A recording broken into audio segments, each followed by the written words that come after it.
सदा खुश रहो बिटिया। आई जीवन डॉक्टर एल के शर्मा, प्रोफेसर ज्योति विद्यापीठ वुमेन्स यूनिवर्सिटी जयपुर। आज का हमारा विषय है संघ लोक सेवा आयोग। भारतीय संविधान का अनुच्छेद 315 यह प्रावधान करता है कि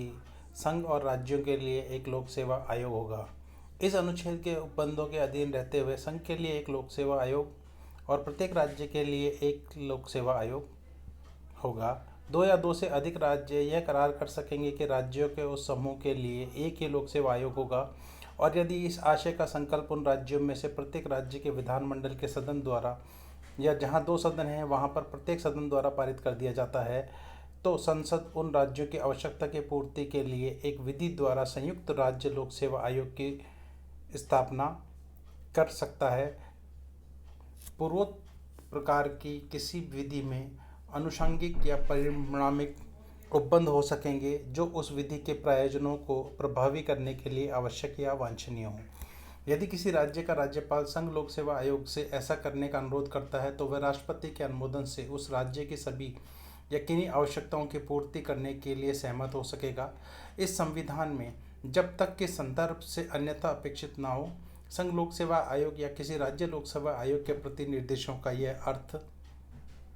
लगाया जाएगा कि ऐसे आयोग के प्रति निर्देश हैं जो प्रसंगत किसी विशिष्ट विषय के संबंध में यथास्थिति संघ की या राज्य की आवश्यकताओं की पूर्ति करता है। सदस्यों की नियुक्ति एवं पदावधि। सदस्यों की नियुक्ति एवं पदावधि भारतीय संविधान के अनुच्छेद 316 में वर्णित है।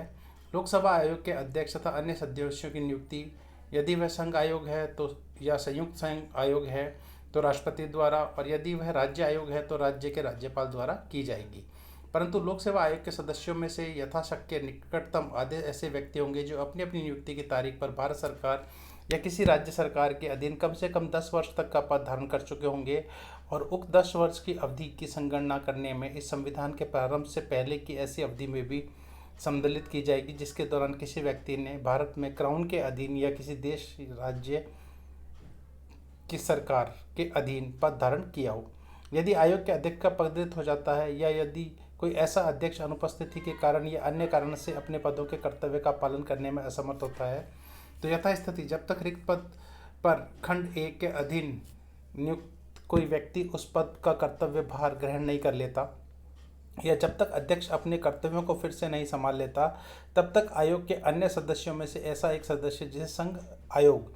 या संयुक्त आयोग की दशा में राष्ट्रपति और राज्य आयोग की दशा में उस राज्य का राज्यपाल इस प्रयोजन के लिए नियुक्त करे और उन कर्तव्यों का पालन करने के अधिकृत करे।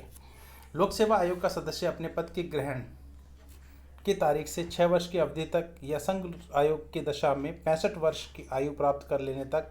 और राज्य और संयुक्त आयोग की दशा में 62 वर्ष की आयु प्राप्त कर लेने तक, इनमें से जो भी हो पहले तक अपना पद धारण करेगा। परंतु लोक सेवा आयोग का कोई सदस्य संघ आयोग या संयुक्त आयोग की दशा में राष्ट्रपति को, राज्य आयोग की दशा में राज्य के राज्यपाल को संबोधित अपने हस्ताक्षर सहित लेख द्वारा अपना त्यागपत्र दे सकता है। लोक सेवा आयोग के किसी सदस्य को अनुच्छेद 317 के खंड 1 या खंड 3 में उपबंध रीति से उसके पद पर से हटाया जा सकता है। कोई व्यक्ति जो लोक सेवा आयोग के सदस्य के रूप में पद धारण करता है अपनी पदावधि की समाप्ति पर उस पद पर प्रतिनियुक्ति का पात्र नहीं होगा। आयोग के सदस्यों द्वारा ऐसे सदस्य न होने पर पद धारण करने के संबंध में प्रतिषेध। यह प्रक्रिया भारतीय संविधान के अनुच्छेद 319 में वर्णित है। पद पर न रह जाने पर संघ लोक सेवा आयोग का अध्यक्ष भारत सरकार या किसी राज्य सरकार के अधीन किसी भी और नियोजन का पात्र नहीं होगा। किसी राज्य लोक सेवा आयोग का अध्यक्ष संघ लोक सेवा आयोग का अध्यक्ष या अन्य सदस्य के रूप में अथवा किसी अन्य राज्य लोक सेवा आयोग के अध्यक्ष के रूप में नियुक्ति होने का पात्र होगा, किंतु भारत सरकार या किसी राज्य सरकार के अधीन किसी अन्य नियोजन का पात्र नहीं होगा, अर्थात वह कहीं और नौकरी नहीं कर सकता। संघ लोक सेवा आयोग के अध्यक्ष से भिन्न कोई अन्य सदस्य संघ लोक सेवा आयोग के अध्यक्ष के रूप में या किसी राज्य लोक सेवा आयोग के अध्यक्ष के रूप में नियुक्त होने के लिए पात्र होगा, किंतु भारत सरकार या किसी राज्य सरकार के अधीन किसी भी अन्य नियोजन का पात्र नहीं होगा। किसी राज्य लोक सेवा आयोग का अध्यक्ष से भिन्न कोई अन्य सदस्य संघ लोक सेवा आयोग के अध्यक्ष या अन्य के सदस्य के रूप में अथवा उसी या किसी अन्य राज्य लोक सेवा आयोग के अध्यक्ष के रूप में नियुक्त होने का पात्र होगा, किंतु भारत सरकार और राज्य सरकार के अधीन किसी भी अन्य नियोजन का पात्र नहीं होगा। लोक सेवा आयोग के कर्तव्य और कृत्य मतलब उनके कार्य। यह प्रावधान अनुच्छेद 320 के अधीन किया गया है।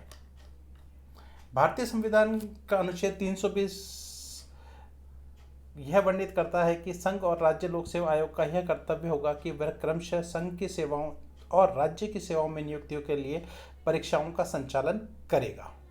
यदि संघ लोक सेवा आयोग में कोई 2 या 2 से अधिक राज्य ऐसा करने का अनुरोध करते हैं तो उसका यह भी कर्तव्य होगा कि वह ऐसे किन्हीं सेवाओं के लिए जिनके लिए विशेष अर्हता वाले अभ्यर्थी अपेक्षित हैं, संयुक्त भर्ती की स्कीम बनाने और उनका प्रवर्तन करने में उन राज्यों की सहायता करेगा। तीसरा, यथास्थिति संघ लोक सेवा आयोग तथा राज्य लोक सेवा आयोग से सिविल सेवाओं में और सिविल पदों के लिए भर्ती की पद्धतियों से संबंधित सभी विषयों पर, सिविल सेवाओं और पदों पर नियुक्ति करने में तथा एक सेवा से दूसरी सेवा में पदोन्नति और अंतरण करने में अनुसरण किए जाने वाले सिद्धांतों पर और ऐसी नियुक्ति, प्रतिनियुक्ति या अंतरण के लिए अभ्यर्थियों को उपयुक्तता पर, ऐसे व्यक्ति पर जो भारत सरकार या किसी राज्य सरकार की सिविल हैसियत में सेवा कर रहा हो, प्रभाव डालने वाले सभी अनुशासनिक विषयों पर जिनके अंतर्गत ऐसे विषयों से संबंधित अभ्यावेदन या याचिकाएं हैं, ऐसे व्यक्ति द्वारा या उसके संबंध में जो भारत सरकार या किसी राज्य सरकार के अधीन या भारत के में क्राउन के अधीन या किसी देशी राज्य की सरकार के अधीन सिविल हैसियत में सेवा कर रहा है या कर चुका है, इस दावे पर कि अपने कर्तव्य के निष्पादन में किया गया या किया जाने के लिए तत्परयत कार्य के संबंध में उसके विरुद्ध सांस्कृतिक विधि कार्यवाही की प्रतिरक्षा में उसके द्वारा उपगत खर्च का यथास्थिति भारत की संचित निधि में से या राज्य की संचित निधि में से संदाय किया जाना चाहिए। भारत सरकार या किसी राज्य सरकार या भारत सरकार में क्राउन अधीन या किसी देश राज्य की सरकार के अधीन सिविल सेवा हैसियत में सेवा करते समय किसी व्यक्ति को हुई क्षतियों के बारे में पेंशन अधिनिर्णित करने किए जाने के लिए किसी दावे पर और ऐसे अधिनिर्णय की रकम विषय पत्र प्रश्न पर परामर्श किया जाएगा। इस प्रकार उसे निर्देशित किया गए विषय पर तथा अन्य किसी विषय पर जिसे यथास्थिति राष्ट्रपति या उस राज्य का राज्यपाल उसे निर्देशित कर परामर्श देने का लोक सेवा आयोग का कर्तव्य होगा। परंतु अखिल भारतीय सेवाओं के संबंध में तथा संघ के कार्यकलापों से संबंधित अन्य सेवाओं और पदों के संबंध में भी राष्ट्रपति तथा राज्य के कार्यकलापों से संबंधित अन्य सेवाओं और पदों के संबंध में राज्यपाल उन विषयों को विनिर्दिष्ट करने का विनियम बना सकेगा जिनमें साधारणतः किसी विशिष्ट वर्ग के मामले या किन्हीं विशिष्ट परिस्थितियों में लोक सेवा आयोगों से संपर्क किया जाना आवश्यक नहीं होगा। राष्ट्रपति या किसी राज्य के राज्यपाल द्वारा खंड 3 के परंतु के अधीन बनाए गए सभी विनियमन बनाए जाने के पश्चात यथाशीघ्र यथास्थिति संसद के प्रत्येक सदन या राज्य के विधानमंडल के सदन या प्रत्येक सदन के समकक्ष कम से कम 14 दिन के लिए रखे जाएंगे। निरसन या संशोधन द्वारा किए गए ऐसे उपतारणों के अधीन होंगे जो संसद के दोनों सदनों या राज्यों के विधानमंडलों या सदनों या दोनों सदनों के उस सत्र में जिसमें वह इस प्रकार रखे गए हैं। लोक सेवा आयोगों के व्यय, यह प्रावधान भारतीय संविधान के अनुच्छेद 322 के अंतर्गत किया गया है। संघ या राज्य लोक सेवा आयोग के व्यय जिनके अंतर्गत आयोग के सदस्य कर्मचारी वर्ग को या उनके संबंध में कोई संदेह, कोई वेतन, भत्ते और पेंशन यथास्थिति भारत की संचित निधि या राज्य की संचित निधि पर भरित होंगे। लोक सेवा आयोगों के प्रतिवेदन, प्रत्येक लोक सेवा आयोग के प्रतिवेदन का प्रावधान भारतीय संविधान के अनुच्छेद 323 के अंतर्गत है। संघ आयोग का यह कर्तव्य होगा कि वह राष्ट्रपति को आयोग द्वारा किए गए कार्यों के बारे में प्रतिवर्ष प्रतिवेदन दे। राज्य आयोग का यह कर्तव्य होगा कि वह राज्यपाल को अपने द्वारा किए गए कार्यों का प्रतिवेदन प्रतिवर्ष राज्यपाल को दे, जिससे कि वह प्रमुख रूप से संसद के अंदर राष्ट्रपति और विधानमंडल के अंदर राज्यपाल के द्वारा रखा जा सके। यह सब जानकारी थी संघ लोक सेवा आयोग के बारे में। धन्यवाद।